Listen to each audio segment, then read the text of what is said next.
अपनों की खातिर करना कुछ आज हमें। हेलो दोस्तों, आज मैं फिर आ गया हूँ आपके सामने एक ऐसा डायलॉग लेके, एक ऐसी कविता लेके जो कि बहुत ही ज्यादा मोटिवेशनल है, जो कि इंस्पायरेशनल है। जो फिल्म छावा का ये डायलॉग है, ये पोएट्री है। तो अपनों के खातिर करना कुछ आज हमें, अपनों के खातिर करना कुछ आज हमें, अजर अमर कर देना है स्वराज हमें। तू माटी का लाल है, कोई कंकड़ या धूल नहीं, तू समय बदल के रख देगा, इतिहास लिखेगा भूल नहीं। तो ये एक डायलॉग है दोस्तों, जिसको आज हम इंग्लिश में सीखने वाले हैं। इसका पहले तो मैं इंग्लिश में ट्रांसलेशन करूंगा और उसके बाद में मैं आपको वर्ड बाय वर्ड इसका जो है वो ग्रामर सिखाऊंगा। तो दोस्तों तैयार हो जाइए इंग्लिश का ग्रामर सीखने के लिए। तो सबसे पहले ये इसका मैं एक इंग्लिश में ट्रांसलेशन करता हूं कि ट्रांसलेशन क्या है। For our own we have to do something today, मतलब अपनों के लिए आज हमें कुछ करना है। For our own we have to do something today, we have to make our self rule. मैंने ब्रैकेट में लिखा है नेशन और फ्रीडम, इमोर्टल, इमोर्टल, ठीक है। You are the beloved son of the soil, not a pebble or dust. You will change time, you will write history, not a false story. तो ये क्या था दोस्तों, ये जो मैंने अभी ऊपर हिंदी में आपको जो डायलॉग सुनाया इसका इंग्लिश में ट्रांसलेशन था, ठीक है, इसका इंग्लिश में ट्रांसलेशन था। तो अभी ये जो इंग्लिश में मैंने ट्रांसलेशन किया है वो हिंदी में भी समझेंगे कि फॉर आवर ओन मतलब ये सिचुएशन कैसी है कि वो दोनों जो है वो बंदी है, उन दोनों को जो है वो बंदी बना लिया है और वो दोनों अपने लोगों के बारे में सोचते हैं। मतलब कि जो बंधा हुआ है वो एक राजा है, वो राजा हमारी जो प्रजा है, जो बिलव्ड मतलब कि जो हमारी हमारी प्यारी सी प्रजा है, राजा उनको बहुत प्यार करता है। तो बोले हमें अपनों के लिए कुछ करना है, ठीक है। तो फॉर आवर ओन मतलब कि हमें अपनों के लिए, we have to do something today, आज हमें उनके लिए कुछ करना है। We have to make our self rule, हमें हमारा खुद का एक स्वराज बनाना है जिसमें रूल भी हमारे हो, जो राष्ट्र भी हमारा हो। Okay, you are the beloved son of the soil, you are the beloved son मतलब के बिलव्ड मतलब के प्यारा सा, तू एक माटी का, ओके, तू एक माटी का प्यारा सा पुत्र है। ओके, मतलब इसका इसका मतलब क्या हुआ कि तुम सभी लोगों के दिल में बसते हो। ओके, तुम सभी लोगों के दिल में बसते हो और तुम एक स्पेशल हो हमारे लिए। Okay, you are the beloved son of the soil, तू एक माटी का प्यारा सा मतलब कि धरती पर तू एक प्यारा सा पुत्र है। Not a pebble or dust, इसको इंडिकेट भी किया है कि तू एक ऐसा स्पेशल है कि जो सबके दिलों में बसता है। ओके, सब तुझे चाहते हैं, तू कोई पेबल या डस्ट नहीं, मतलब कि तू कोई तुच्छ चीज नहीं। ओके, कोई कंकड़ या धूल के बराबर नहीं है, तू माटी से, तू माटी का प्यारा पुत्र है, तू कोई माटी की धूल या कोई कंकड़ नहीं है। You will change time, okay, you will change time मतलब कि तू एक दिन समय बदलेगा, तू एक दिन समय बदलेगा। यू विल राइट हिस्ट्री, तू एक दिन इतिहास लिखेगा। नॉट ए फॉल्स स्टोरी, तू इतिहास लिखने वाला है, कोई झूठी कहानी नहीं लिखेगा तू, ठीक है। ऐसा ये सेंटेंस में कहना चाहते हैं। तो दोस्तों इसको हम अब वर्ड बाय वर्ड ग्रामर सीखेंगे, इसका वर्ड बाय वर्ड अब ग्रामर सीखेंगे। तो for our own, for our own we have to do something today, मतलब अपनों के खातिर आज हमें कुछ करना है। फॉर क्या हो गया, वो प्रपोजिशन है हमारा। ओके, फॉर क्या है, प्रीपोजिशन है हमारा, जो कि इंडिकेट करता है बेनिफिशियरी को, ठीक है। बेनिफिशियरी मानी क्या, ये फॉर जो है वो आवर ओन मतलब कि हमें उनके खातिर कुछ करना है, इसका लाभ किसको मिलेगा, अवर ओन जो हमारी प्रजा है उसको मिलेगा कि उनको उनकी खातिर हमें कुछ करना है। तो ये फॉर प्रीपोजिशन हो गया, जो ये बेनिफिशियरी जो लोग हैं उनको मॉडिफाई करता है, ओके, उनको मॉडिफाई करता है। तो अवर ओन, अवर क्या है?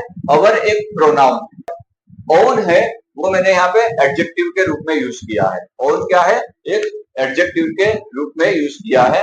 अभी ये जो अवर है इसको हम डिटर्मिनेंट भी बोल सकते हैं, ओके, इसको हम पजेसिव डिटर्मिनेंट भी बोल सकते हैं, जो कि कुछ ओनरशिप बताते हैं कि हमारे प्यारे लोग, ओके, अवर मतलब कि हमारे प्यारे लोग। ओन क्या है कि एक एडजेक्टिव भी है, एक पजेसिव डिटर्मिनर भी है, जो रेफर करता है बिलव्ड पीपल को, जो रेफर करता है हमारी प्रजा को, अवर पीपल। उसके बाद में we have to do, we have to do something today, मतलब कि हमें कुछ करना है उनके लिए आज, ओके।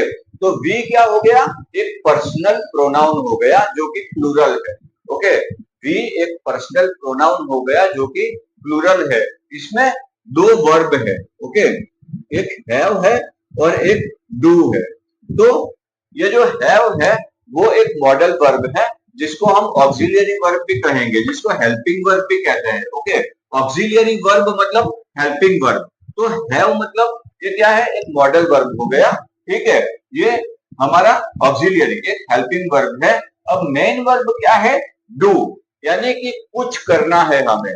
ये हमारा एक बेस फॉर्म हो गया, ये हमारा एक मेन वर्ब हो गया कि टू डू, यानी कि कुछ करना है। अभी टू डू में टू क्या है? ये पूरा देखो तो इंफिनिटिव वर्ड है, ओके, इंफिनिटिव वर्ब है। अभी टू जो है वो इंफिनिटिव मार्कर है, जो डू डू को मॉडिफाई करता है। मतलब क्या? कुछ करना है आज हमें। टू जब लगता है ना किसी शब्द के आगे, जब टू लगता है तो उसका हिंदी में मीनिंग ना से होता है। टू डू मतलब कुछ करना है हमें, ओके। टू डू मतलब कुछ करना है हमें। समथिंग, समथिंग क्या है? समथिंग एक इनडेफिनेट प्रोनाउन है, जो डेफिनेट नहीं है, ओके।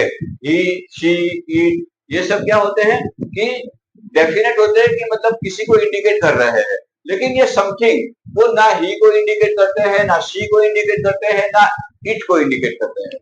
समथिंग क्या है कि इनडेफिनेट प्रोनाउन है, जो किसी खास चीज को किसी खास तरीके से इंडिकेट नहीं करते हैं, उसको ये हमने समथिंग के तौर पे लिया है। तो ये ऑब्जेक्ट है, ये डू का एक ऑब्जेक्ट भी है। और जो लास्ट में टुडे जो है वो टुडे वो टाइम इंडिकेट करता है। अब इसमें जो देखते हैं हम कि we have to do something today, तो ये क्या है? ये पूरा क्लॉज है, ओके, ये पूरा क्लॉज है। मैंने बताया था दोस्तों कि क्लॉज और फ्रेज क्या होता है। क्लॉज वो एक पूरा सेंटेंस भी हो सकता है, या तो एक ग्रुप ऑफ वर्ड्स भी हो सकते हैं, जो कि सेंटेंस को बनाने में हेल्प करते हैं। क्लॉज में वर्ब होता है या तो फिर सब्जेक्ट होता है, क्लॉज में सब्जेक्ट होता है या वर्ब होता है। अभी फ्रेज क्या है?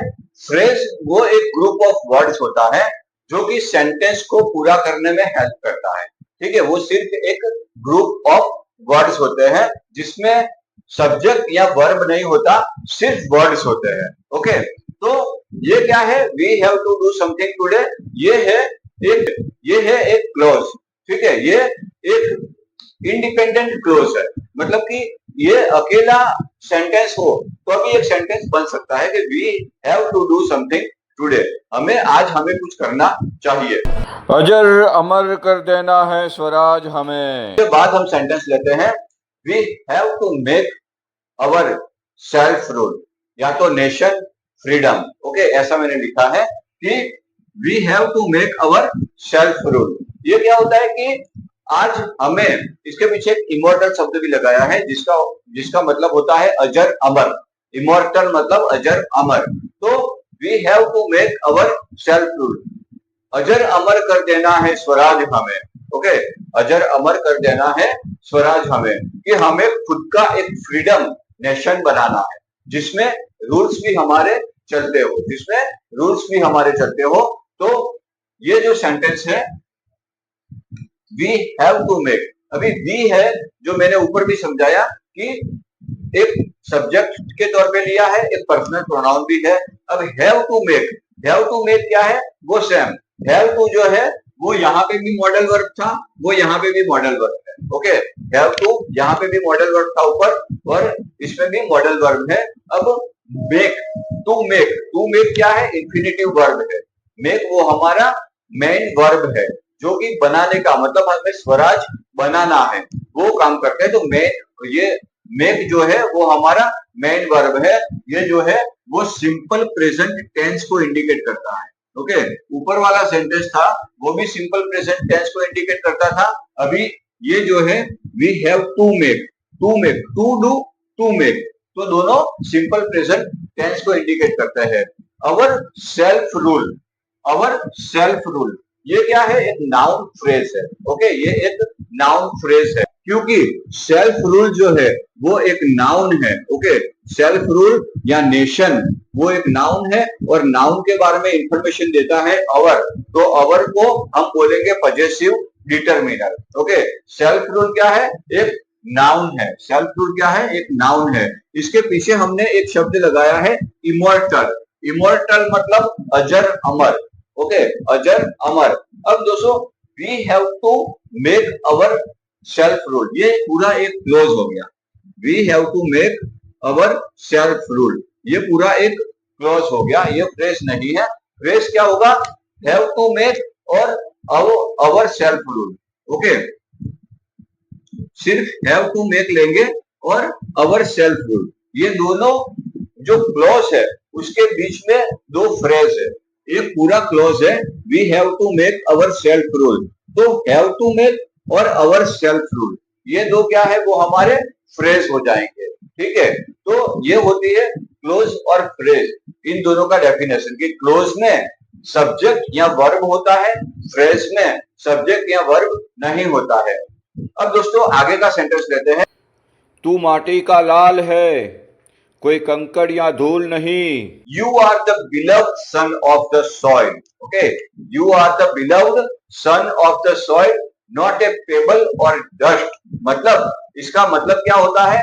तू माटी का लाल है, कोई कंकर या धूल नहीं। ओके, तू ये धरती का एक प्यारा सा पुत्र है, एक तेजस्वी पुत्र है। तू कोई तुच्छ वस्तु नहीं है। ओके, तू कोई तुच्छ वस्तु नहीं है। You are the beloved son of the soil. You are the beloved son of the soil, मतलब कि माटी, सॉइल का मतलब क्या होता है? माटी। तू धरती का एक प्यारा सा पुत्र है। तो तू जो है यू क्या है? पर्सनल प्रोनाउन है। ओके, यू क्या है? पर्सनल प्रोनाउन है, जिसको मैंने एक सब्जेक्ट के तौर पे भी लिया है, और आर जो है वो वर्ब है। ओके, आर जो है वो वर्ब है। यू क्या है? सब्जेक्ट है। आर है जो वर्ब है, जो प्रेजेंट टेंस को इंडिकेट करता है। अब the beloved son of the Saul, ये क्या है? पूरा नाउन फ्रेज हो गया। Okay, the beloved son of the soil, ये हमारा एडजेक्टिव भी हो गया, और इसको एक नाउन फ्रेज भी बोलते हैं। ये फ्रेज जो है ना, उससे हम कंप्लीट सेंटेंस नहीं बना सकते, क्योंकि उसमें यू आर जो है वो हमको चाहिए। यू सब्जेक्ट है और आर वर्ब है। तो सब्जेक्ट और वर्ब के बिना का जो ग्रुप ऑफ वर्ड्स होता है उसे हम फ्रेज कहते हैं। ओके, क्लियर हो गया? ये सब्जेक्ट और वर्ब, इसके बिना के जो ग्रुप ऑफ वर्ड्स क्या है? इसमें सब्जेक्ट क्या है? यू है। वर्ब क्या है? आर है। अभी the beloved son of the soil, ये क्या है? एक ग्रुप ऑफ वर्ड है, लेकिन द से लेके सॉइल तक कोई सब्जेक्ट या वर्ब नहीं है, तो एक फ्रेज हो गया। ये एक फ्रेज हो गया। ओके, अभी आगे क्या लेंगे दोस्तों? बिलव्ड जो है वो एक एडजेक्टिव है। ओके, जो किसको मॉडिफाई करता है? कि यू को डिस्क्राइबिंग करता है। बिलव्ड मतलब कि तुम धरती के प्यारे से पुत्र हो, तुम धरती के तेजस्वी पुत्र हो, ये धरती तुम्हें बहुत प्यार करती है। ओके, सन क्या हो गया? नाउन हो गया। ऑफ द सॉइल क्या है? ये है प्रीपोजिशनल फ्रेज। ओके, ये है प्रीपोजिशनल फ्रेज। इसमें ऑफ द सॉइल, ऑफ क्या है? प्रीपोजिशन है। ओके, ऑफ प्रीपोजिशन है। सॉइल एक नाउन है, और द जो है वो नाउन को इंडिकेट करता है, तो इसको हम डेफिनेट आर्टिकल के तौर पे यूज करेंगे। इसको हम डेफिनेट आर्टिकल के तौर पे भी यूज करेंगे। Not a pebble or dust, मतलब कि नॉट, नॉट क्या दिखाता है, एक नेगेशन दिखाता है कि not you, okay, not you, तुम नहीं हो क्या, ए पेबल और डस्ट, कोई कंकड़ या धूल नहीं हो। किसको इंडिकेट करता है, ये नॉट जो है वो यू को इंडिकेट करता है कि तुम कोई कंकड़ या धूल नहीं हो। जो ए जो है वो हमारा इनडेफिनेट आर्टिकल है, ए है वो हमारा इनडेफिनेट आर्टिकल है। पेबल क्या हो गया, एक नाउन हो गया, ओके, ये पेबल क्या हो गया, एक नाउन हो गया, और बीच में और लगा है, बीच में ये और लगा है, वो एक कंजक्शन है, ओके। किसको जोड़ता है, डस्ट और पेबल, मतलब कि कंकड़ या धूल, उनको जोड़ने का काम करता है। तो ये हो गया हमारा कंजक्शन। अभी डस्ट क्या है, डस्ट भी एक नाउन है और पेबल भी एक नाउन है। ये दोनों को, दोनों नाम को जोड़ा गया है और से, तो इसीलिए और को हम कहते हैं कंजक्शन, ओके। तो ये जो पूरा सेंटेंस है वो पूरा सेंटेंस एक क्लॉज है, you are the beloved son of the soil, not a pebble or dust, okay. ये पूरा एक क्लॉज के रूप में हम लेते हैं, the beloved son of the soil, ये एक नाउन फ्रेज है, ओके। क्या है, द बिलव्ड, इतना मैंने आपको बताया ना, the beloved son of the soil, ये एक नाउन फ्रेज के तौर पे मैंने लिया है। अभी जब ए पेबल और डस्ट, ये नाउन फ्रेज है, क्योंकि ये दोनों में नाम है, पेबल और डस्ट, ये नाउन फ्रेज है।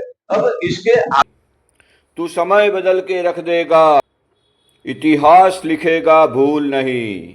तो यू विल चेंज टाइम, मतलब कि यू विल चेंज टाइम, तुम समय बदलने वाले हो, तू समय बदल के रख देगा। You will write history not a false story, मतलब कि तू एक ऐसा तेजस्वी इंसान है कि हम सबको तुझ पे इतना भरोसा है, तू राजा है, तू कोई भूल कर ही नहीं सकता है, ठीक है। तू एक हिस्ट्री लिखेगा, तू उसमें कोई भूल नहीं करेगा। यू विल चेंज टाइम, मतलब कि तुम जो है वो समय को बदलने वाले हो। यहाँ पे यू क्या है, यू एक सब्जेक्ट है, ओके, यू एक सब्जेक्ट है और विल एक वर्ब है जो कि फ्यूचर को इंडिकेट करता है, ओके। विल क्या है, एक वर्ब है जो समय को इंडिकेट करता है, फ्यूचर को इंडिकेट करता है, जो कि समय को चेंज करने वाला है, फ्यूचर को चेंज करने वाला है। विल चेंज क्या है, एक वर्ब फ्रेज है, ओके। विल चेंज क्या होता है, एक वर्ब फ्रेज होता है। ये इसमें विल जो है वो है मॉडल वर्ब, विल एक मॉडल वर्ब है और चेंज जो है वो मेन वर्ब है, ओके। विल क्या है, एक हेल्पिंग वर्ब है, एक ऑक्सिलियरी वर्ब है, और चेंज जो है वो यहाँ पे एक बेस फॉर्म है, एक मेन वर्ब के तौर पे मैंने चेंज को लिया है। तो विल जो है, विल वो फ्यूचर टेंस को इंडिकेट करता है, मतलब कि ये सिंपल फ्यूचर टेंस का एक सेंटेंस है। यू विल चेंज टाइम, तुम समय को बदल दोगे। टाइम क्या है, एक नाउन है, टाइम मतलब एक नाउन है, वो डायरेक्ट ऑब्जेक्ट है चेंज का, ओके।